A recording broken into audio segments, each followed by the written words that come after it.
Welcome to the fifth Toronto Cardiac Tumor Conference. This is the fifth year we're doing this. It started in 2016, and I'm really very, very happy that this year, once again, we've been able to muster some of the world luminaries in the subject that we've chosen this year. My co-chair, Albi Razak, and I have had discussions, and I asked him who are the best people to bring in the world for this, and they're here today. And thank you very much for you all to come here today to be with us. I'm going to get through a few housekeeping things right now. First of all, there's Wi-Fi. It's UHN guest Wi-Fi. There's bathrooms outside the door on either side. There's through the doors. And Thanu, is there anything else? There's food across the hall. We're going to have lots and lots of food today. So feel free to ask questions. Feel free to tweet if you want. The hashtag is hashtag cardiac tumors, spelled the Commonwealth way. For the Americans, this is the OURS, true to the Canadian way.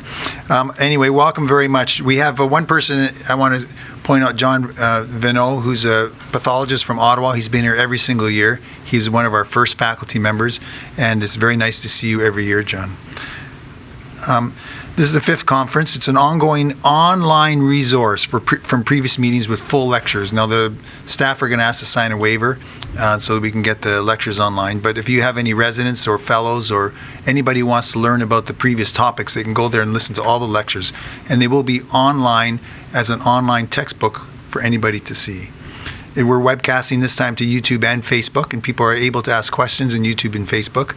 We have people from Singapore, from Egypt, from Algeria, from Sri Lanka, and Brazil watching right now, hopefully. Depends what time it is there. And so it's online. It's going to be online on those places as well as the website in a more formalized fashion on the website. We have faculty from Houston, from Toronto, from St. Louis, and London, England. And it really is a bridge building between the experts in the world so that they meet each other. These three experts that we brought in, who are all oncologists, medical oncologists, know each other. But some of the people may not know them, and we don't know them, and it's very nice to make the introduction, and hopefully these bridges will continue for many, many years to come. We have to thank the Canadian Cancer Care Ontario for their endorsement, for the Society of Thoracic Surgeons for their endorsement, and the Peter Monk Cardiac Centre, which I'm part of. I have to thank the speakers and the attendees, and Elena Morozova, she's in the audience. She did all of our artwork. Thank you very much, Elena. I really have to give a really special thank you to Thanu Sabasan, who's my clinical administrative assistant, and she's done an amazing job putting this talk together. The real major thanks have to go to the Henry and Barbara Bank. Through their philanthropic endeavors, we've been able to have the Cardiac Tumor Conference, and I have enough money to do about 2 or 3 more conferences, but perhaps we'll have less sandwiches after that. But it's really through their generosity that we're able to do this. He gave me some money, and it said you can do whatever you want, and this is my passion, and because of them, we're able to do this. The problem, the experts here know what the problems are. The people who aren't experts don't know. One of the things is how rare are cardiac tumors. Like, why are we talking about it? People have never heard of cancer of the heart. The autopsy series vary up to 3 in 1,000, and that seems to be a small number to some people. It's actually a very large number to other people. What's that? Oh, who knows? But the question is, how many people who die actually undergo autopsies? Think about your own personal life. If you've been to there goes the light. If you've been to a funeral, how many funerals have we all been to for our parents and friends and things like that? How many of those actually have had an autopsy?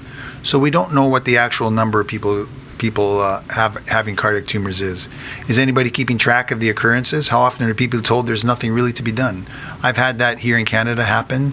Young people said, you've got this big thing growing in your heart, it's too bad, go home and die. This is probably happening countless times, and they don't even come to the specialist to find out what the actual number is. We don't really know. Whereas a patient turn when they're diagnosed, they're given this tumor, they're given this diagnosis, I've got a tumor in my heart, you're going to go home and die, there's nothing to do for you. What do? Nowadays they can go on the internet, and I'm sure all the experts here have been hit by internet searches asking, please help me. Where do physicians go when they have a patient? And where do surgeons go when they have a patient? In other words, is there a pathway for a person who has a cardiac tumor, no matter how big or how small it is, to turn? And these are things that really are still a problem in the world, although it's getting a little bit smaller. The overall outcome is very poor for malignant primary cardiac tumors, and that's a big problem. And I think one of the problems that stems from is the number of patients undergoing treatment in any one place is very small. We have people here from very, very distinguished cancer centers, and if you ask them how many cardiac tumors they say, it's very, very small. So when they see 70 people in 10 years, that's a huge number for cardiac tumors. But, to try to make a diagnosis and not diagnose, try to make a treatment plan and try to figure out if this form of therapy is beneficial in those people, it's very, very hard to do. Whereas if we got everybody together and we had 2,000 people a year, the decisions and the knowledge would improve much more rapidly.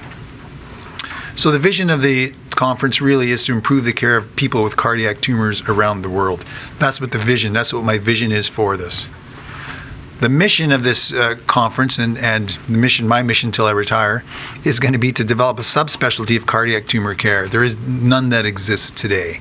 The people who treat cardiac tumors are cardiac surgeons who are cardiologists. And I send the echo to the same cardiologist all the time, and I send it to my oncologist who's a sarcoma specialist all the time. And we sort of have this loose appreciation for each other, but a loose association. But it'd be nice to develop a subspecialty of cardiac tumor care. And the other thing I really want to do is develop a global network of centers of excellence.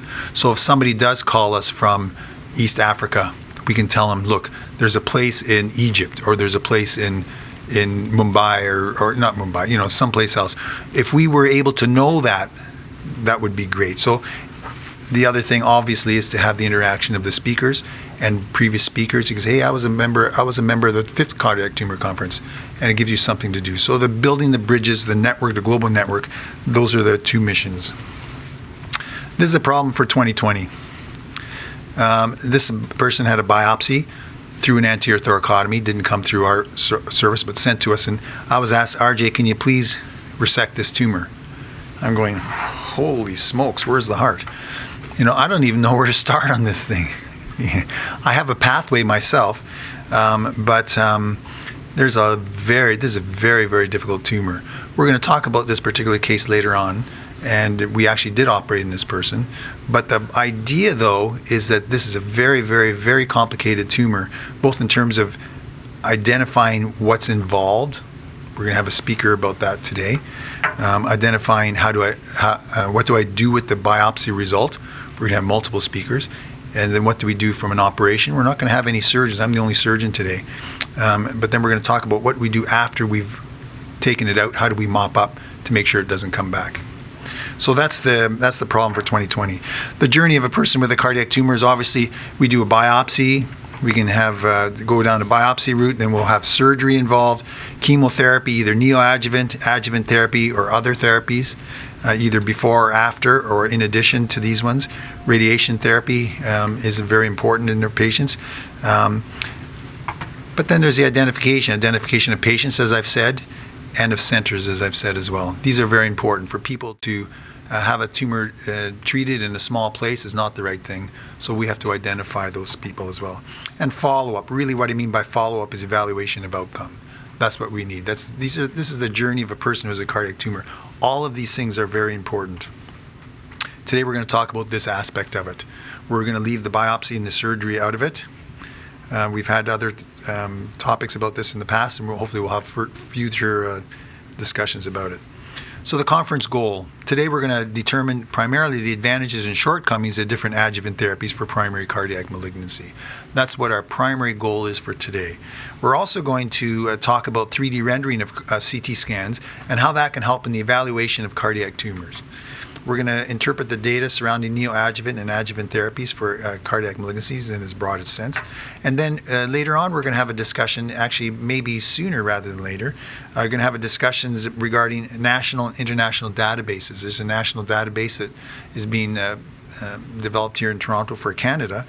But there's also a push. I've wanted to do a push for the last couple of years, and we're just starting now on an international database, not just for cardiac malignancies, but all cardiac tumors. What's the best way to treat a myxoma? Has the myxoma treatment changed? Do myxomas actually recur, et cetera, et cetera? Do we have to operate on myxomas right away? Things like that. Questions that are simple as a myxoma treatment, we don't know. As I said, I'd like to have an international database in the next few years. We're going to start with all the cardiac surgical centers and oncology centers. We'll identify the higher volume centers. We may think we know what the high volume centers are, but until we have a database, we don't really know. We'll find out the spectrum of disease around the world. Are angiosarcomas more common in this part of the world? Are they truly more common in this part of the world? Are spindle cell or intimal sarcomas somewhere over here? And identify opportunities for collaboration. Once we have those centers of excellence, we can say, hey, Joe, why don't you meet Jane over here, and maybe you guys can work on this sort of thing together. So we're going to talk about that. I think it's a very, very important push to have. What my dream is really is to have a cell phone self-reporting, which would be ubiquitous. Somebody in a small village somewhere has this cough, goes to a doctor, somehow gets an echo, and they go onto their cell phone on their web app and say, here I am, and then we can direct them to someplace else. That would be really, really good. We have a large faculty this year. The two people that aren't here from before that have always been with us are Dr. Michael Reardon. He's a surgeon from Houston. He couldn't come this year. And Dr. Bhutani, Jagdish Bhutani, is a pathologist here, and he's retired. He's in some beach somewhere ice fishing. You thought sunning yourself. It's Canada, don't forget. With Dr. Razak is our co-chair. He's a medical oncologist. Dr. Michael Farku, he's a cardiologist here. He's a clinical epidemiologist specialist, and he's doing our international database for us. He's from Toronto. Abha Gupta, she's a medical oncologist. She's going to speak about the Canadian database. Khalil Jawad is one of our cardiac surgical fellows. Actually, he's the second surgeon. And then Robin Jones visited us all the way from England. He's following Meghan Markle and her husband to Canada.